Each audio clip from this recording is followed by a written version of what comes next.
Hello Capricorn, Sun, Moon, Rising, and Venus signs. Kamusta kayo? Sana po'y nasa mabuti kayong kalagayan. Welcome back po sa Star Tarot. Kung bago kayo rito, welcome din kayo. Thank you sa inyong support. I truly appreciate it. God bless you all po. And by the way, Capricorn, maraming salamat po sa lahat ng nag-donate sa ating channel. Maraming salamat sa mga nagpapadala po ng super thanks. I truly appreciate them. Maraming salamat po sa inyong generosity. Thank you. Capricorn, paunang mensahe po ninyo, number 17, gift. Napakagandang bungad, no, sa reading ninyo. Sa ngayon, you are going to receive a gift. Maaring material gift yan. It could be also money, bagay, and since ang kinang, no, ang kinang ng box ng gift na to, this could also be non-tangible na regalo, which is like mga lucrative job offer or any kind of golden opportunities, no? Yan ang mga maaaring dumating sa buhay ninyo. We also have community. Ayan. So, whatever it is that you need, no, Capricorn, there is always a group of people or some people around you na laging handang tumulong sa inyo, laging handang dumamay sa inyo, laging handang samahan ka sa kung ano man ang inyong pangangailangan, ano? You have a very supportive and helpful people around you, Capricorn. All you have to do kapag nangangailangan kayo ng tulong is to reach out to people. Okay? We have occupation. Yan. So, siguro ang iba sa inyo, maaring ito yung regalo ninyong matatanggap. Maaring nag-apply kayo ng position sa trabaho or nag-apply kayo ng bagong trabaho sa bagong kumpanya, yung ganon, no? And maybe kung ano man yung ina-applyan ninyo, yan ay makukuha ninyo. Ang maganda rin dito sa occupation energy, ano to, ito yung klaseng trabaho na yun ang gusto ninyong gawan, no? That is the place where you can do whatever it is that you really love to do, yung ganon. Ang iba naman sa inyo, kung nandiyan na kayo sa trabahong yan, ini-enjoy nyo siguro. Kung ano man ang inyong ginagawa sa inyong trabaho sa ngayon, you are putting your heart and soul into it because that is what you love to do. At ini-enjoy ninyo ang bawat oras, bawat minuto na ginagawa ninyo kung ano man ang inyong ginagawa. So, we have number 9, change. Ayan, may pagbabago na magaganap sa inyo, Capricorn. Maaring ito ay pagbabago ng tirahan, pagbabago ng location ng opisina, magbabago kayo ng department siguro sa trabaho ninyo. Maaari din na may lateral movement dito, could be promotion din sa usaping trabaho. Some of you may relocate, no? Maaaring may relocation dito, kaya maaaring yung change na to ay that will involve travel, no? For some of you, posible din na siguro ang iba sa inyo pwedeng mag-abroad na, yung ganon. Maaaring merong opportunity na makapag-migrate sa ibang bansa. Maybe this is the time that you're going for it. Or maaari din na may job opportunity kayo, no, overseas. Kaya maaaring papunta na kayo doon. Maaari din na maglilipat bahay kayo dahil may na-acquire kayong bagong bahay, bagong condo, yung ganon, no? We have 35 pathway. There is a new beginning talaga dito for some of you, Capricorn. You're heading towards a new path sa buhay ninyo. And kung ano man, no, or kung ano man yan, or saan kayo papunta, that is going to create some changes, no, sa buhay ninyo. Marami ang maaring maging pagbabago dito sa buhay ninyo. Yan ang tumalikod, tapos bumalik. Napakaswerte ninyo. This is great fortune. Yung great fortune na to, great fortune sa pera, no? Swerte kayo sa finances, money, ganon. Maaring may mga parating na financial blessings, financial opportunities at this time. Hindi lang ito pangkaperahang aspeto na swerte ninyo. Maaring yan ay swerte din sa mga katrabaho, swerte sa career, swerte sa negosyo, sa pamilya, sa mga kaibigan, sa relationship. It could be in any area of life then, Capricorn. Parang malawak ang sakop ng great fortune na to, no? We have number 12, privileged lady is speaking of pangyayaring maganda, blessing dito pagdating sa pera. Sa inyo, privileged lady, also signifies prosperity and abundance, financial success, material success. Kaya napakaswerte talaga ninyo pagdating sa kapangkaperahang aspeto at this time. Posible na yung trabaho ninyo, yung occupation ninyo is yun ang panggagalingan, no, ng inyong prosperity and abundance dahil yan, magka-align silang dalawa. We have number 16, thoughts. Ayan, maraming iniisip siguro kayo, Capricorn. Marami kayong iniisip na link dito sa movement na to because there are a lot of changes siguro dito na mangyayari sa inyo. Maaring malaking adjustment ito para sa iyo na movement na to, kaya maaring nag-strategize kayo, you're making plans sa ngayon para makasiguro kayo na maging smooth ang transition ninyo dito, no? So good luck to that, Capricorn. Posible din ang iba sa inyo dito siguro ang iniisip niyo is regarding this woman, no? Kung sino man ito sa buhay ninyo, maaaring siyang iniisip ninyo. We have 11:22. Ayan, great shift. Ayan, malaking pagbabago talaga, no? This is a great shift na magaganap, mangyayari sa buhay ninyo. There's going to be some kind of personal growth, so personal development, dyan, spiritual development. You're also manifesting your goals dito and maybe your dreams, you know. Yun ang mangyayari na sa buhay ninyo. First, focus on the positive changes occurring due to your efforts. Then, expand your horizons and permit yourself to try something new. So, definitely may bago talagang path kayong tatahakin sa ngayon. So many positive shifts are in store for you. The world around you is changing in favor of your intentions. So, parang the stars are aligning for you. The opportunities are aligning for you para makarating kayo sa isang magandang sitwasyon, no? Parang the divine is going to rearrange, no, your life sa ngayon, no, for the better. So what else? We have angel number 4444, blessing in disguise. Ayan, sabi dito, there may be obstacles, there may be hardships that you may encounter sa yung journey sa ngayon, but your inner strength will be on display at this time. Kaya, kung kahit ano man ang obstacles na yan or hardships na yan, that will fade away. Mabilis ninyong ma-overcome yan, mabilis ninyong malalampasan yan. There might be some difficulties ahead, but you will push through. You got this. If you have been struggling or feeling lost, the winds of change will blow in your favor if you've been suffering or feeling lost. Some things may fall apart, but you're building in framework for something much better, so hang in there. So parang napipick up ko dito yung energy ng tower, no, sa tarot, na there will be a divine intervention dito. There will be sudden changes na mangyayari, pero it is for your highest good. So good luck, Capricorn, and that's all I have for you for today. Thank you for watching. Love and light. Namaste. Hello, Virgo, Sun, Moon, Rising, and Venus signs. Kamusta kayo? Sana po nasa mabuti kayong kalagayan. Welcome back po sa Star Tarot. Kung bago kayo rito, welcome din kayo. Thank you sa inyong support. I truly appreciate it. God bless you all. Virgo, maraming salamat po sa inyong mga donasyon, sa inyong mga sa mga nagpapadala ng super thanks. I truly appreciate it. Thank you po sa inyong generosity at maraming salamat po for sharing your blessings with me. Maraming salamat. I truly appreciate them po from the bottom of my heart. God bless you all. So, ito yung mga paunang set ng cards ninyo. We have changed. Paunang mensahe sa inyo, merong pagbabago. Malaking pagbabago.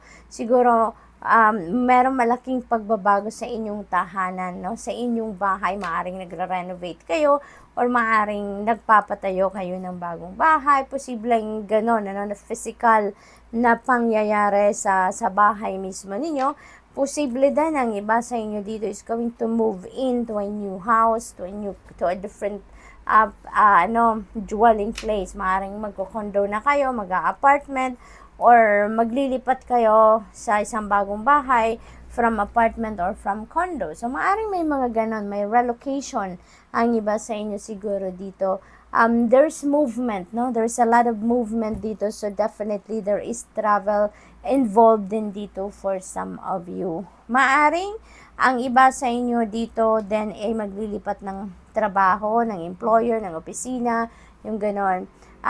Maaari din ang iba sa inyo dito is going to change your place of residence. Maaring ang iba sa inyo dito mayroong papuntang abroad, maaring magtatrabaho kayo overseas, or maybe kayo dito,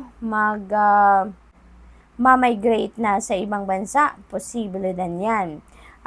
Next card ninyo, Great Fortune. Napakaswerte ninyo sa ngayon, Virgo, pagdating sa money, career, finances, also relationships, trabaho, career, negosyo. Kasi si Great Fortune, maaaring malaki ang sakop nito, no? Maaaring sa iba't ibang parte ng buhay ninyo talagang siswertehin kayo. But most definitely, no, pera, finances, ang siguro pinakamaswerte kayo sa ngayon. False person, mag-iingat kayo kasi meron ditong warning sa inyo na there may be people around you na, alam mo yun, mambubudol, manloloko, magte-take advantage lang sa inyo, kaya be careful, okay? Be careful with the people around you na baka lalapit lang sila sa'yo, maganda ang sasabihin, pero yung pala ay may hidden agenda. So, use your own judgment and discernment on this situation, Virgo, and also always tune in to your intuition because your intuition will always give you a signal, no? If there is something off with the person that you are dealing with or with the situation na you are in, okay? House, siguro meron kayong pagbabago talaga sa bahay, no? Yan ang napipick up ko. Maybe some of you are selling your house, or maybe bibili kayo ng bahay, or maybe nagba-buy and sell kayo ng bahay, properties, maaring realtor kayo, maaring may realty business kayo, maaring ganon. Journey, ayan, so definitely may travel ang iba sa inyo, Virgo. Siguro, relocation talaga ang ganap dito for some of you.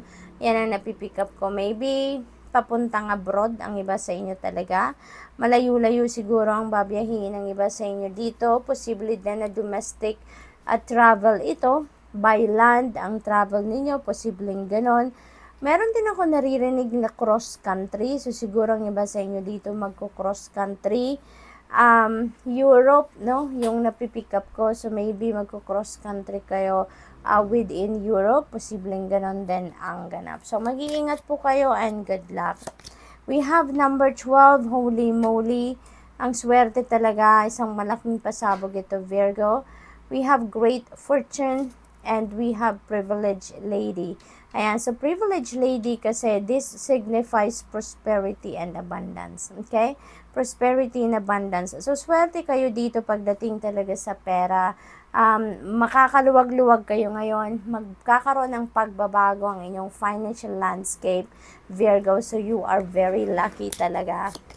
We have 28 expectation. Ayan, so maybe ang iba sa inyo dito is expecting too much, no? Sa kung ano man ang mga endeavor ninyo, ano man ang mga plans ninyo, yung ganon. So, yun ay napipick up ko na maybe napakataas ng expectation ninyo. And maybe sa ngayon, ini-evaluate nyo na yan. Saan na kayo sa ngayon, no? In regards to your endeavors or in regards to your plans, no?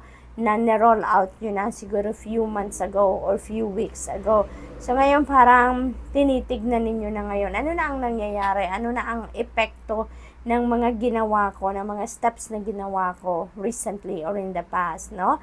Parang ganon. So, tinitignan ninyo kung na-meet ba yung expectations ninyo or ano na ngayon ang kailangan ninyong gawin, no? Number 32, Despair. Ang iba sa inyo nawawala ng pag-asa. Sa ngayon, siguro may sitwasyon ang iba sa inyo dito sa trabaho, not hiring. So, maybe ang iba sa inyo dito naghahanap ng trabaho. It's because siguro nawala ng trabaho, na-lay off siguro, or na-terminate agad ang kontrata, or for some reason siguro ang iba sa inyo nawalan ng source of income ngayon or nabawasan ang kinikita, no? Something like that. And maybe you are feeling despair sa ngayon. So, lalahanin ninyo po, Virgo, no, na wala namang permanenteng sitwasyon. Kaya kung ano man ang pinagdadaanan ninyo sa ngayon, na yun ang nagdudulot ng feeling of despair ninyo, mas maganda na wag kayong mawalan ng pag-asa. Keep your hope and faith alive dahil po lahat naman ng bagay ay nagbabago, lahat ng sitwasyon ay nagbabago, walang permanente sa mundo, hindi ba? Kundi yung pagbabago lang. And sa card na to, there is number 32. Number 32 becomes 5 kasi 3 plus 2 is 5, which resonates with change, no? Kaya, kung ano man ang sitwasyon ninyo ngayon, for sure that is going to change for the better, okay? Kaya, alalahanin lang ninyo, no, na lagi lang dapat kayong nasa positive mindset, nasa abundant mindset, prosperous mindset, para yun din ang mga klase ng energy na ma-pick up ninyo sa buhay ninyo. At saka kung ano man itong despair or negative energy or low vibe, no, energy na nararamdaman ninyo, for sure that is going to change. Meron tayong great fortune. Kung ang problema ninyo pera, trabaho, ganon, privileged lady is here as well, na naghahatid ng energy sa inyo, prosperity and abundance. Kaya ito, kung yun ang problema ninyo, pera, trabaho, source of income, keep your hope and faith alive dahil with the great fortune energy and the privileged lady energy, for sure mababago ang inyong sitwasyon for the better. Now, magkakaroon din kayo ng financial breakthrough. We have angel number 1234. Napakaganda. Look at that. Good luck. Tapos ito, great fortune. So, ang swerte ninyo sa ngayon, Virgo, may mga tumutulong sa inyo lagi, no? Your spirit guides are always with you and for you. Tinutulungan kayo, ginagabayan kayo. There will definitely progress, no? Sa kung ano man ang inyong pinagkakabalahan. Justice will be served as well. So, kung ano ang para sa'yo, yun ang makukuha ninyo at this time. You are on the right track. Yan ang sinasabi sa inyo din ng card na to. Someone from the other side has your back and encourages you to try your best. You will succeed. No? Magtatagumpay ka, Virgo. Observe your surroundings and communicate clearly. Be sure that everything will fall to pieces. So good luck, and that's all I have for you for today. Thank you for watching. Love and light. Namaste. Hello, Taurus, Sun, Moon, Rising, and Venus signs. Kamusta kayo? Sana po nasa mabuti kayong kalagayan. Welcome back po sa Star Tarot. Kung bago kayo rito, welcome din kayo. Thank you sa inyong support. I truly appreciate it. God bless you all po. Taurus, maraming salamat din po. Oh my God, napakaganda pa. Unang message pala ninyo. Maraming salamat po sa lahat ng donation or nagdo-donate sa ating channel. Maraming salamat po din sa mga nagsasend ng super thanks. I truly appreciate them. Thank you for your generosity. Thank you for sharing your blessings with me po. Maraming salamat. God bless you all. Holy moly, Taurus, napakaganda ng paunang mensahe ninyo. So, first set of cards ninyo, there is sudden wealth na parating sa inyo with the privileged lady as well. Sobrang swerte ninyo pagdating sa pera. Kasi si privileged lady, this signifies financial and material success, prosperity and abundance coming your way. So, napakaganda na ng energy na bumabalot sa inyo with that. Plus, there is a sudden wealth. There is a windfall of money coming in. At saka yung perang ito, hindi ito bunga ng inyong pagsisikap. Hindi ito resulta ng inyong pagtsatsaga, dedication and commitment sa trabaho, but this is a windfall of money. So this may come from a win, no? Maaring winning ito, maaring ito ay regalo sa inyo ng kung sino man, maaring yan ay inheritance ninyo, it could come from different sources, no, Taurus? Kaya masasurprise kayo with this blessing na parating. So with may synchronicity din tayo dito. We have master number 11. So I suggest po, please look up for the meaning of master number 11 for more guidance. We also have the very lucky number then, Lucky combination 777, that is the angel number 777. Please look that up as well for more guidance po. Thank you. So we have thief. Yan. So, meron negative energy din dito na nakasama sa first set of cards na to. So, this is a warning for you, Taurus. Mag-ingat po kayo sa mga taong nakakausap ninyo, sa mga taong umaaligid sa inyo, kung meron man. Okay? Be vigilant, be a keen observer, at saka mag-ingat po kayo sa mga binibigay ninyong impormasyon, mga sinishare ninyong impormasyon sa kahit kanino man. Kasi you never know kung sino dito yung mga may masamang balak, or may mga low vibration people around you na you never know kung ano yung balak nilang gawin, kung kanino man. Kaya, mas magandang mag-ingat na lang po kayo, okay? So, we also have pathway. So, it feels like to me that you are walking towards something new, maybe you are embracing newness, you are heading towards a new beginning, maaring you are heading towards a new path sa buhay ninyo dito na magkikreate ng maraming pagbabago. Maaring may mga parang domino effect ito, maaring merong magbago na isang parte ng buhay ninyo, and it would have an effect, a different effect sa iba pa, na parte ng buhay ninyo. Holy moly, Taurus, bonggang-bongga, meron kayong sudden wealth, meron pa kayong great fortune. So, ito yung great fortune na to, swerte din kayo, super swerte din kayo pagdating sa pera, kung nakikita ninyo yung golden vessel nito, bumabagsak din yung mga 4-leaf clover, diba? Good luck sign din yon. May mga gold coins, may mga jewelry, kaya material talaga. Siswertehin talaga kayo dito sa material na bagay, pera, ganon, good luck to that, Taurus, I-align na ninyo ang inyong sarili with these energies, kasi talagang swerte kayo dito sa pera. What else? We have marriage, ayan. So, this could be a romantic marriage for some of you. Maaring magpapakasal na ang iba sa inyo dito. There is synchronicity din dito, Yun ang napipick up ko.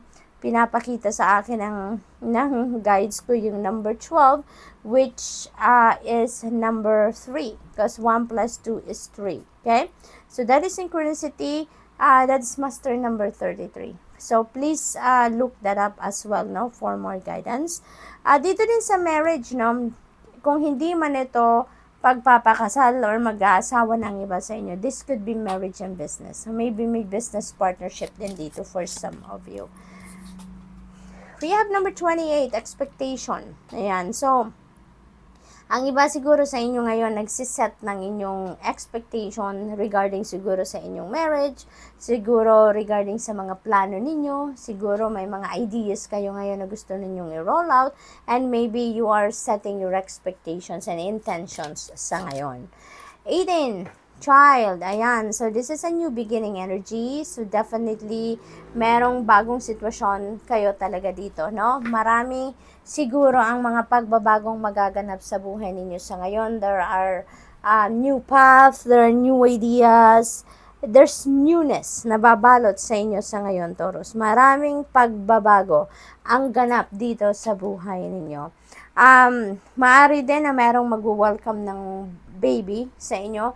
Maybe a new child, a brand new kid is coming in sa pamilya ninyo, Taurus. Or maybe you are dealing with a kid, sa ngayon. Maybe you are taking care of children. Maaring ganon. Okay, tumalon. So, this is your final message. Tignan ninyo, Taurus, bonggang-bongga talaga ang readings ninyo, reading ninyo. Look at that! You have 777, tapos 77. Holy moly! Ang swerte-swerte ninyo. Napaka-exciting ito. This is good luck then na sinasabi ng card na to. So, talaga yung swerte ninyo sa pera. Doble, triple, prosperity, abundance. Yun din sinasabi ng card na to. There is contentment. So, talagang maganda, Maganda. You will be feeling contented. You will be feeling fulfilled siguro ngayon, So, good luck to that. This message is most likely to reach you during intense uncertainty. You'll come out winning from everything that may come your way. Talagang success ang naghihintay sa inyo. It's also a sign that you have much life experience and wisdom to share, yet you'll need enthusiasm and effort to get this message to others. So Taurus, bonggang-bonggang inyong reading. That's all I have for you for today. Thank you for watching. Love and light. Namaste.